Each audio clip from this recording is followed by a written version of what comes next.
Sir name change అంటే ఏంటి అసలు? జనరల్గా నేమ్ చేంజ్ అంటూ ఏం లేదండి. ఇప్పుడు భారతదేశంలో పుట్టిన కాదు, భారతదేశం అది ప్రపంచంలో పుట్టిన ప్రతి ఒక్క వ్యక్తికి ఒక ఐడెంటిటీ ఉండదు.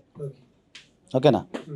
సో దాన్నే నేమ్ చేంజ్ అంటారు. ఇప్పుడు నీ వంశీ అంటే ఎలా ఉంటాడు, ఇలా ఉంటాడు. ఆజాద్ అంటే ఎలా ఉంటాడు, ఇలా ఉంటాడు. ఓకేనా? సో ఇప్పుడు ఐడెంటిటీ మనది ఏదైతే ఉందో దాన్ని మనం నేమ్ అంటాం, అంతే కదా? మనుషులందరూ సమానంగానే ఉంటారు. అయితే ఆ సందర్భంలో ప్రతి ఒక్కరికి ఒక వ్యక్తికి ఐడెంటిటీ కోసం నేమ్ చేంజ్ ఉంటుంది. అయితే ఇప్పుడు నేమ్ చేంజ్ అనేది మన ముఖం మీద ఉండదు. దాని ఆజాద్ అంటే ఎక్కడ తెలుస్తుంది? ఉండదు. దానికి ఒక ఐడెంటిఫికేషన్ ఉండాలి. ఏంటి ఐడెంటిఫికేషన్ అంటే, ఇప్పుడు మనకి భారతదేశంలో పుట్టిన ప్రతి వ్యక్తికి, ఒక భారతీయ పౌరుడికి ఎలా ఉంటుందంటే, చదువుకున్నా చదువుకోకపోయినా కొన్ని సర్టిఫికెట్లు ఇస్తారు. ఇప్పుడు నేను చదువుకున్నాను, లా చేశాను కాబట్టి నాకు ఎల్ఎల్బి ఉంది. మీరు ఎంబీఏ చేస్తే ఎంబీఏ ఉంటుంది, ఇంకో డిగ్రీ చేస్తే డిగ్రీ, ఎంసీఏ అయితే ఎంసీఏ ఉంటుంది. కానీ మన భారతదేశంలో పుట్టిన ప్రతి ఒక్కరి వ్యక్తికి ఏముంటాయి? Aadhaar card compulsory, birth certificate, PAN card, voter ID card, passport, ఇవిగా చదువున్నా చదువుకోకపోయినా అవి కంపల్సరీ ఉంటాయి. దాంట్లో ఏమవుతుందంటే దాన్నే మన ఐడెంటిఫైడ్ అంటాం. ఇప్పుడు ఆజాద్ అంటే మీకు ఎక్కడ తెలుస్తుంది? నేను కార్డు చూపిస్తే నా ఆజాద్ అని తెలుస్తుంది. ముఖ పరిచయం ఉన్నా కూడా నా పేరు ఆజాద్ అని గ్యారంటీ లేదు కదా. సో అట్లా ఒక ఐడెంటిటీ కోసమే మనం నేమ్ చేంజ్ అనేది మన వాళ్ళు పెడతారు. సో ఇది కొన్ని సందర్భాల్లో ఏమైంది, నేమ్ చేంజ్ డిఫరెంట్గా ఉంటాయి. ఇప్పుడు పాత పేర్లు ఉంటాయి. ఇప్పుడు మా దగ్గరికి వచ్చేవాళ్ళు కొంతమంది పాత పేరు ఉంటుంది, వేరే XYZ ఎల్లయ్య పుల్లయ్య మల్లయ్య ఉంటాయి, పాత వెనకటి కాలం పేర్లు. కొంతమంది నచ్చవు అవి. ఇప్పుడు ఇక్కడ వచ్చేసరికి కొద్దిగా పెద్ద స్థాయిలో వెళ్తారు కదా. పెద్ద స్థాయిలో వచ్చిన వ్యక్తులకి కొద్దిగా అంటే ఒక స్థాయికి వచ్చిన తర్వాత వాడికి నా మోటుగా అనిపిస్తుంది ఒకటి. తర్వాత ఇంకొకటి, కొన్ని సందర్భాల్లో న్యూమరాలజీ ఈ మధ్య ఎక్కువ ట్రెండింగ్ అయిపోయింది, మీకు తెలుసో లేదు. ఆ ఏలు పీలు ఏవో మార్చేస్తున్నారు. దాని ద్వారా కొంతమంది వస్తారు. కొంతమందికి నిక్ నేమ్స్ ఉంటాయి, చంటి, బుజ్జి, కన్నా అలా ఉంటాయి. కొన్ని అవే వస్తాయి కొన్ని. అలాగే కొంతమంది మత మార్పులు చేసుకుంటారు. అంటే కొంతమంది ఈ మతం నుంచి ఆ మతం నుంచి మారిపోతూ ఉంటారు. అలాగే కొంతమందికి ఆయన పేరు అసలు నచ్చదు. నచ్చినప్పుడు, ఇప్పుడు నా పేరు సాయికృష్ణ, నాకు నచ్చదు, నేను రామకృష్ణ పెట్టుకుంటాను, అది నా ఇష్టం. అయితే ఏంటంటే దాని ద్వారానే చాలామంది నేమ్ చేంజ్లు మా దగ్గరికి వస్తుంటారు మామూలుగా. అయితే కొన్ని సందర్భాల్లో ఏమవుతుంది మీకు తెలుసు లేదా, చిరంజీవి గారి పేరు అది కాదు, చాలా మోహన్ బాబు గారి పేరు అది కాదు. అంటే ఊనే ఎగ్జాంపుల్. అది ఎందుకు మార్చుకుంటే వాళ్ళ ట్రెండింగ్ కోసం, వాళ్ళ దానికోసం కొంతమంది మార్చుకుంటుంటారు. సో అలాగే కొంతమంది డైరెక్టర్లు, కొంతమంది నిర్మాతలు, ఒక్కొక్కరు వాళ్ళకి ఇష్టం పేర్లు మార్చుకుంటారు. అప్పుడు పేరు మార్చుకోవాలంటే ఏంటి, ఇప్పుడు మనం ఆధార్ కార్డు తీసుకెళ్ళి నా పేరు ఇది అంటే కుదరదు, అది మార్చడానికి ఉండదు. సో దానికి గజెట్ అనేది ఒకటి ఉంటుంది, అఫీషియల్ గజెట్. అసలు గజెట్ అంటే ఏంటంటే, మన గవర్నమెంట్కి సంబంధించిన చట్టాలు కానీ జీవోలు కానీ ఇవన్నీ దాన్ని గజెట్లో పబ్లిష్ చేస్తారు. ఇప్పుడు ప్రధానంగా మేము లా చదువుతున్నాం. ఇప్పుడు బిఎన్ఎస్ చట్టం మన కొత్తగా వచ్చింది. ఓకేనండి? ఆ కొత్తగా వచ్చిన చట్టం మీకు ఎలా తెలుస్తుంది? సో గజెట్ అనేది పబ్లిష్ అవుతుంది. నేను మీకు అది పంపిస్తాను తర్వాత గజెట్ అనేది. ఆ గజెట్లో ప్రింట్ అవుతుంది. అంటే అది అఫీషియల్ మ్యాగజైన్.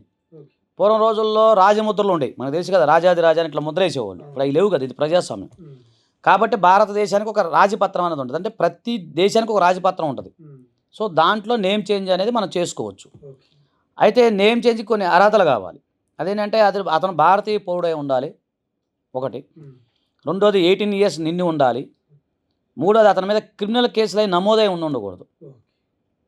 అంటే ఇప్పుడు కొన్ని కేసులు ఉంటాయి కదా, అవి ఉన్నోడు నేమ్ చేంజ్ అవ్వడానికి ఉండదు. సో ఈ విధంగా నేమ్ చేంజ్ అనేది జనరల్గా చేసుకోవచ్చు. ఇప్పుడు కొంతమంది ఇలా కూడా ఉంటారు. మా దగ్గరికి వచ్చేసరికి చేంజ్ ఆఫ్ సెక్స్ ఉంది. ఈ మధ్యకాలంలో కొంతమంది ట్రాన్స్జెండర్స్ అంటే వాళ్ళు ఆ యొక్క ఆపరేషన్ చేయించుకొని పేర్లు మార్చుకున్నారు. అలా కూడా ఉన్నాయి, అలా కూడా చేసుకోవచ్చు. సో ఇలాగ నేమ్ చేంజ్ ఏదైతే ఉందో మీరు గజెట్లో పబ్లిష్ చేసిన తర్వాత ఆ గజెట్ని మీరు ఎన్క్లోజ్ చేసుకోవాల్సి వస్తుంది. అయితే చాలామందికి ఒక డౌట్ అంటే, సర్టిఫికెట్లో నేమ్ చేంజ్ మారుతుందా అని చెప్పి. సర్టిఫికెట్లో నేమ్ చేంజ్ ఎవరికి మారదు. అంటే చదువుకున్న సర్టిఫికెట్లు నేను చెప్పేది, అంటే ఎస్ఎస్సి, ఇంటర్, డిగ్రీ, ఎంబీఏ ఇలా ఉన్నాయనుకోండి, వాటిలో నేమ్ చేంజ్ కాదు. కాకపోతే మీకు దేంట్లో చేంజ్ అయింది, మీ ఐడి ప్రూఫ్. నేను ఇందాక అదే చెప్పాను, చదువుకున్నా చదువుకోకపోయినా భారతదేశంలో పుట్టిన ప్రతి వ్యక్తికి ఐడి ప్రూఫ్లు ఉంటాయి. ఆ ఐడి ప్రూఫ్లో నేమ్ చేంజ్ చేసుకోవచ్చు. ఓకేనండి? సో అప్పుడు ఈ ఐడి ప్రూఫ్లు పెట్టుకొని మీరు ఏదైనా చేసుకోవచ్చు.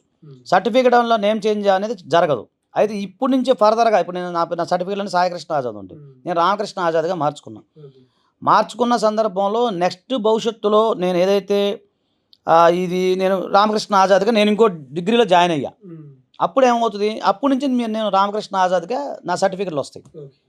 కానీ సర్టిఫికెట్లో నేమ్ చేంజ్ కాదు, ఇది ఒకటి గమనించాలి.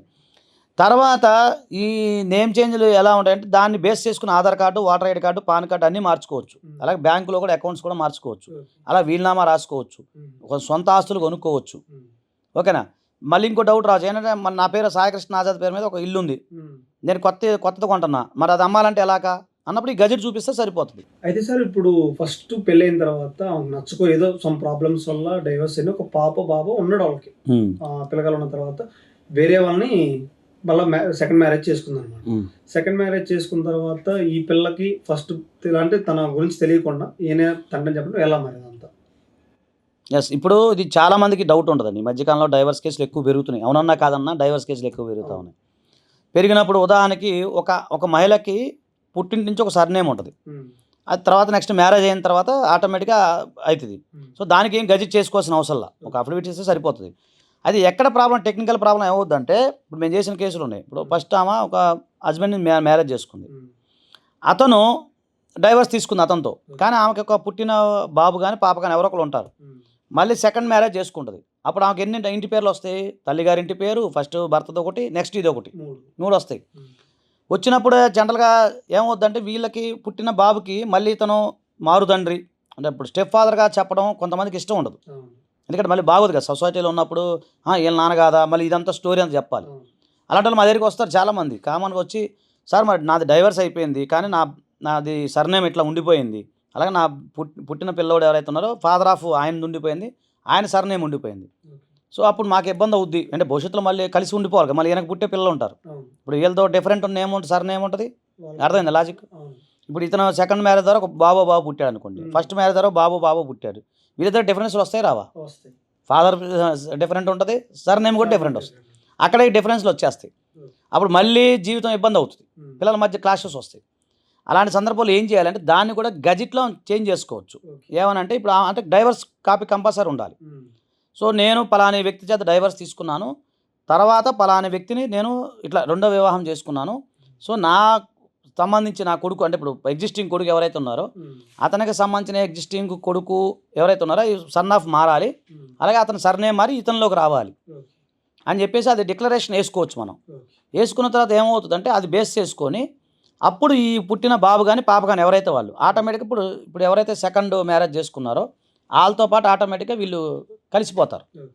సో ఈ విధంగా మనం దీనికి చేసుకోవచ్చు అండి, దానికి ఎలాంటి ఇబ్బంది లేదు. సో ఇవన్నీ కూడా అంటే కొంచెం యాంబిగైట్గా ఉంటాయి, ఒకేసారి సబ్జెక్ట్ ఇది అర్థం కాదు, దీనికి కొంచెం మళ్ళీ 2-3 సార్లు వింటే కానీ మీకు అర్థం కాదు. అదండి. Thank you.